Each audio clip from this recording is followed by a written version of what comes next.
having it on the National Mall. This has a chance to be fantastic. All right, it's the Breer Report for May the 6th. We're into a quieter period in the NFL calendar now with the draft more than a week into the rear view mirror, but there's plenty of news still to dive into, and we'll do that right here, right now. And our first topic for today's Breer Report is the Matthew Stafford extension. Now, this was agreed to months ago, but the details finally emerged. And at the risk of having everybody out there's eyes glaze over, I will take you through them. Now, he already got a $4 million roster bonus in March, so that money is already earned. And now he'll be set to make $40 million in each of the next 2 years.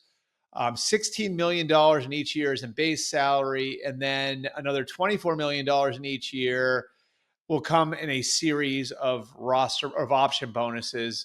There are 4 of them in each year at $6 million apiece. Again, don't need to bore you on the details there. Really, what you need to know there is it allows the Rams some flexibility in how they fit the deal to their salary cap.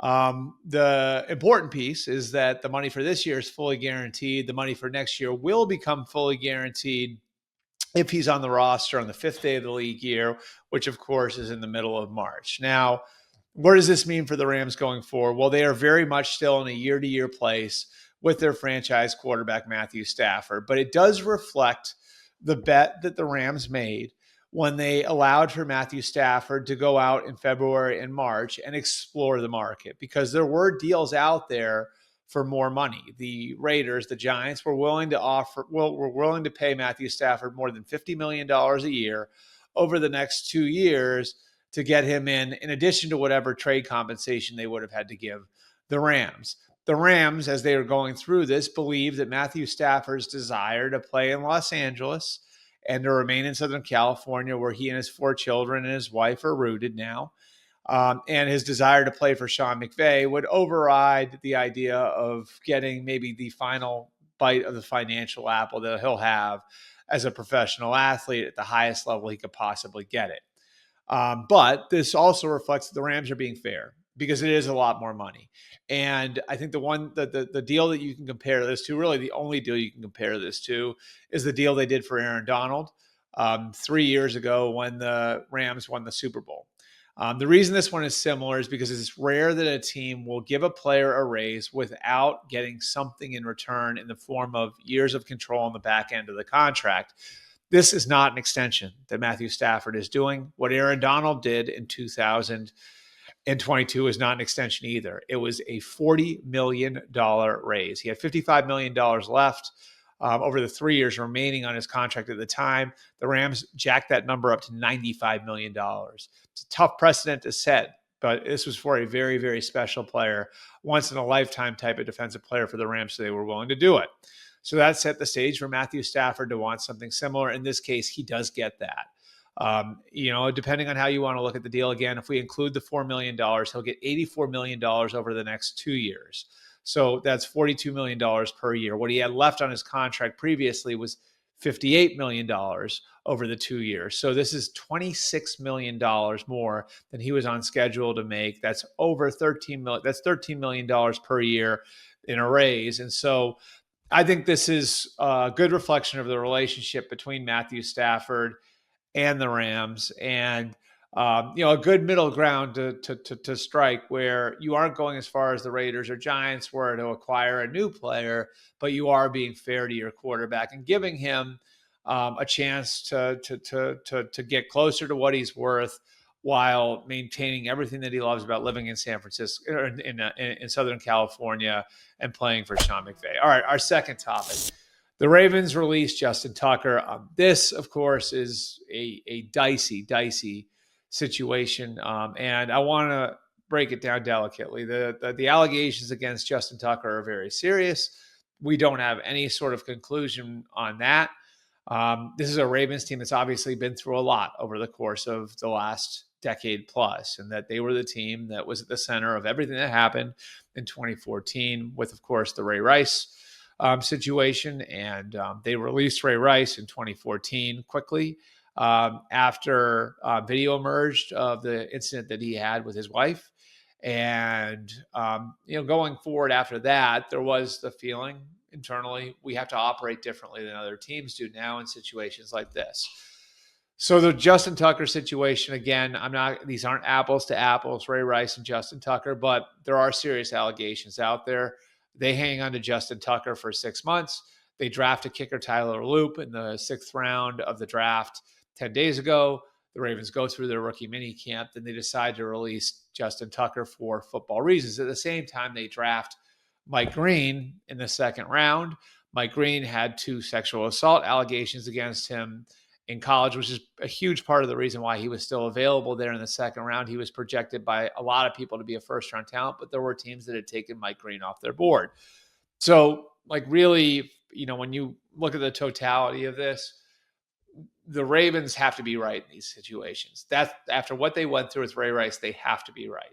And so what happens with Mike Green going forward is going to be judged on, what he does as a football player, but also who he is as a person. And that's going to be an important piece of this going forward. Same thing, with the Justin Tucker situation. Obviously he's not on the team anymore, but if he is found guilty in these cases, they hung on to him for 6 months. The Ravens have to wear that too. So this is, basically the Ravens saying we trust our security people.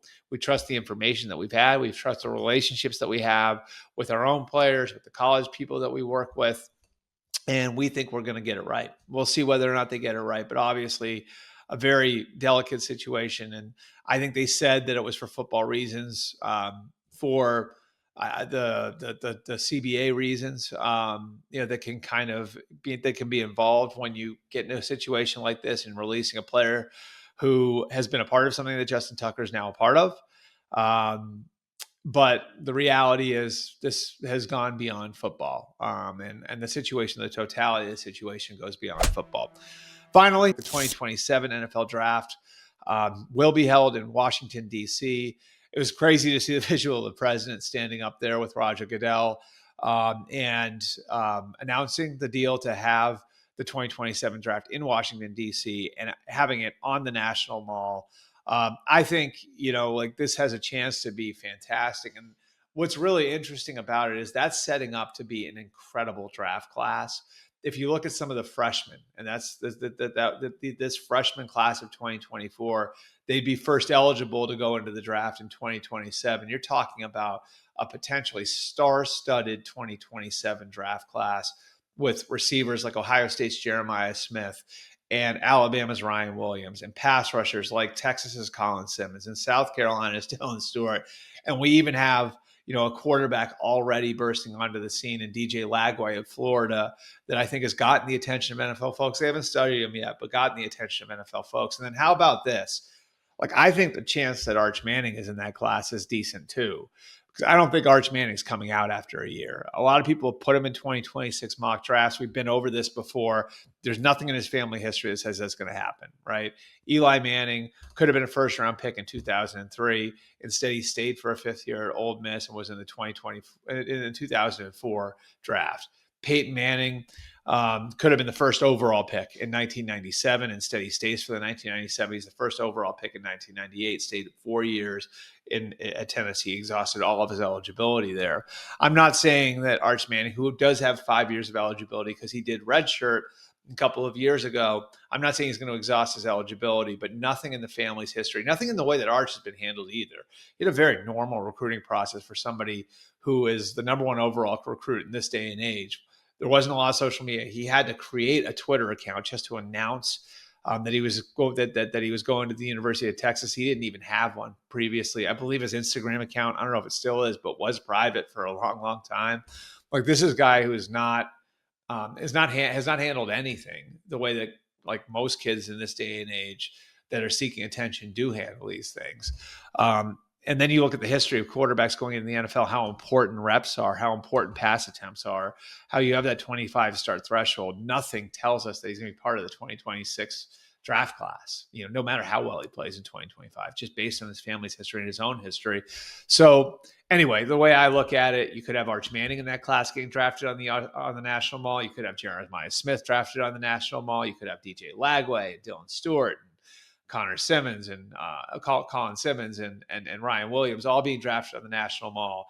that should be incredible. I think it's a really cool way to kind of maybe push the draft to another level, which obviously the NFL has done a ton with it since moving it away from Radio City Music Hall, which, by the way, I didn't like at first, but it's grown on me, and I think the way it's become a big event in some of these northern cities that'll never get a Super Bowl has been really, really cool. So appreciate you guys coming out.